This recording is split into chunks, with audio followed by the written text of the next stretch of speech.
കേരളത്തിന്റെ ആത്മീയ കേന്ദ്രമായ ശബരിമലയിലെ സ്വർണ്ണക്കൊള്ളയുമായി ബന്ധപ്പെട്ട മുൻ ദേവസ്വം ബോർഡ് അംഗം കെ.പി. ശങ്കരദാസ് അറസ്റ്റിലായതോടെ സംസ്ഥാന സർക്കാർ പ്രതിരോധത്തിലായിരിക്കുകയാണ്. കേസിൽ ഹൈക്കോടതിയിൽ നിന്നും രൂക്ഷ വിമർശനങ്ങൾ നേരിടുകയും സുപ്രീം കോടതിയിൽ നിന്നും ആശ്വാസം ലഭിക്കാതിരിക്കുകയും ചെയ്തതിന് പിന്നാലെയാണ് ആശുപത്രിവാസം അവസാനിപ്പിച്ചുകൊണ്ട് ശങ്കരദാസിനെ അന്വേഷണ സംഘം പിടികൂടുന്നത്. ഇത് കേവലം ഒരു വ്യക്തിയുടെ അഴിമതിയല്ല, മറിച്ച് ഭരണകൂടത്തിന്റെയും CPIM-ന്റെയും തണലിൽ നടന്ന സംഘടിത കുറ്റകൃത്യമാണെന്ന ആരോപണം ഇതിനോടകം തന്നെ ശക്തമായി കഴിഞ്ഞിരിക്കുന്നു. കലോത്സവങ്ങളിലെ ഭക്ഷണ വൈവിധ്യം ചർച്ചയാക്കി ജനശ്രദ്ധ മാറ്റാൻ ശ്രമിക്കുമ്പോഴും ജനങ്ങളുടെ കാണിക്കയും ക്ഷേത്ര സമ്പത്തും കവർന്നവരോടുള്ള ജനരോക്ഷം ഭരണസിരാ കേന്ദ്രങ്ങളെ വിറപ്പിക്കുക തന്നെയാണ്. ഉന്നതരായ മന്ത്രിമാർക്കും പാർട്ടി നേതാക്കൾക്കും ഈ സ്വർണ്ണക്കടത്ത് ശൃംഖലയിൽ പങ്കുണ്ട് എന്ന വെളിപ്പെടുത്തലുകൾ പുറത്തുവരുന്നത് പിണറായി സർക്കാരിന്റെ അഴിമതിരഹിത പ്രതിച്ഛായയ്ക്ക് മേൽ കരിനിഴൽ വീഴ്ത്തുന്നു. ആഭ്യന്തര വകുപ്പിന്റെ മൂക്കിന് താഴെ ഇത്രയും വലിയ കൊള്ള നടന്നിട്ടും മുഖ്യമന്ത്രി എവിടെയായിരുന്നു എന്ന ചോദ്യം ഉയരുന്നതിനോടൊപ്പം തന്നെ വിശ്വാസികളെ വഞ്ചിച്ച പാർട്ടി കേഡർമാരെ തിരികെ കയറ്റി ദേവസ്വം ബോർഡിനെ അഴിമതിയുടെ കേന്ദ്രമാക്കി മാറ്റിയെന്ന വിമർശനവും രാഷ്ട്രീയ കേരളത്തിൽ പുതിയ കൊടുങ്കാറ്റുകൾക്ക് തിരികൊളുത്തുകയാണ്. ആശുപത്രി കിടക്കയിലായിരുന്നു മുൻ ദേവസ്വം ബോർഡ് അംഗം കെ.പി. ശങ്കരദാസ് അറസ്റ്റിലാകുന്നത്. കൊന്ന പാവം തിന്നാൽ തീരുമെന്നാണെങ്കിൽ കട്ടപാവം നരകിച്ചു തന്നെ തീർന്നിരിക്കും. അതാണല്ലോ കേസിൽ 11ാം പ്രതിയായ ഇയാളെ ICUവിൽ നിന്നും മുറിയിലേക്ക് മാറ്റിയതിന് തൊട്ടു പിന്നാലെ അറസ്റ്റ് രേഖപ്പെടുത്തിയത്.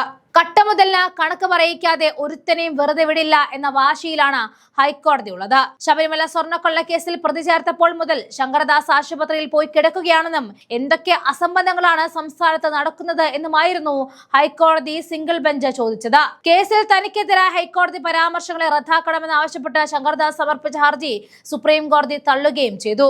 കേസിൽ എന്തുകൊണ്ടാണ് ശങ്കരദാസിനെ പ്രതി ചേർക്കാത്തത് എന്നായിരുന്നു ഹൈക്കോടതി പ്രത്യേക അന്വേഷണ സംഘത്തോട് ചോദിച്ചത്. ഈ പരാമർശത്തിനെതിരെയാണ് ശങ്കരദാസ് സുപ്രീം കോടതിയെ സമീപിച്ചത്. എന്നാൽ വാദം കേൾക്കുന്നതിന് മുൻപ് തന്നെ സുപ്രീം കോടതി ഹർജി തള്ളുകയായിരുന്നു. തെറ്റ് ചെയ്യാത്തവർ എന്തിനു ഭയക്കണം? ദൈവതുല്യന്മാരൊക്കെ ഇപ്പോൾ അകത്തായി കിടക്കുമ്പോൾ CPM-ന്റെ ഇടനെഞ്ച് പൊട്ടുകയാണ്. എന്നാൽ ഈ അറസ്റ്റ് കൊണ്ട് മാത്രം തീരുന്നതല്ല വരാനിരിക്കുന്ന ഭൂകമ്പങ്ങൾ. ഈ കൊള്ളയിൽ ഒരു പ്രമുഖ മന്ത്രിക്കും പങ്കുണ്ട് എന്ന വെളിപ്പെടുത്തലുകൾ പുറത്തു വരുന്നതോർത്ത് ഭരണസിരാ കേന്ദ്രം വിറച്ചു നിൽക്കുകയാണ്. ഇതിനെല്ലാം പുറമെ തന്ത്രിയുടെ വീട്ടിൽ നിന്നും കണ്ടെത്തിയ ദുരൂഹമായ വാജീവാഹനം പുതിയ വിവാദങ്ങൾക്കും തിരികൊളുത്തിയിരിക്കുകയാണ്. ശങ്കരദാസിന്റെ അറസ്റ്റ് വെറുമൊരു ഒറ്റപ്പെട്ട സംഭവമല്ല. ഇതിന് പിന്നിൽ വലിയൊരു ക്രിമിനൽ ശൃംഖല തന്നെയുണ്ട്. അന്വേഷണ ഏജൻസികൾക്ക് ലഭിച്ച ദേവസ്വം തലവന്മാരൊക്കെ പിടിയിലാകുമ്പോൾ ഇതൊന്നും മന്ത്രി കണ്ടില്ല കേട്ടില്ല എന്ന് പറഞ്ഞാൽ തൊണ്ട തൊടാതെ വിഴുങ്ങാനാകില്ല. മന്ത്രിയുടെ പേര് പുറത്തു വന്നാൽ അത് പിണറായി സർക്കാരിന്റെ തന്നെ വീഴ്ചയായി മാറിയിരിക്കും. അധികാരം ഉപയോഗിച്ച സ്വർണ്ണക്കടത്ത് സംഘത്തെ സംരക്ഷിക്കുകയായിരുന്നു പാർട്ടിയും സർക്കാരും എന്നാണ് ഇപ്പോൾ വ്യക്തമാകുന്നത്. ഇത് കേവലം ഒരു അറസ്റ്റ് മാത്രമല്ല, മുഖ്യമന്ത്രിയുടെ ഓഫീസിലും ഭരണകൂടത്തിന്റെ വീഴ്ചകൾക്ക് മേൽ വീണ കരിനിഴൽ തന്നെയാണ്. ഭരണത്തിന്റെ തണലിൽ ഇത്തരം കൊള്ളസംഘങ്ങൾ തഴച്ചുടരുമ്പോൾ ആഭ്യന്തര വകുപ്പ് കൈകാര്യം ചെയ്യുന്ന മുഖ്യമന്ത്രി എവിടെയായിരുന്നു എന്ന ചോദ്യം ശക്തമായി അലയടിക്കുന്നു. മുഖ്യമന്ത്രിയുടെ മൂക്കിന് താഴെ നടന്ന ഈ കൊള്ളയുടെ ഉത്തരവാദിത്തത്തിൽ നിന്നും അദ്ദേഹത്തിന് കൈ കഴുകാൻ സാധിക്കില്ല. ഭരണപരാജയത്തിന്റെ ആഴം കൂട്ടുകയാണ് പുതിയ സംഭവ വികാസങ്ങൾ. ഭക്തരുടെ വികാരം മാനിക്കുന്നതിന് പകരം സ്വന്തം പാർട്ടി കേഡർമാരെ തിരികെ കയറ്റി ദേവസ്വം ബോർഡിനെ അഴിമതിയുടെ കേന്ദ്രമാക്കി മാറ്റിയെന്നതാണ് പാർട്ടിക്കെതിരെ ഇപ്പോൾ ഉയരുന്ന പ്രധാന വിമർശനം.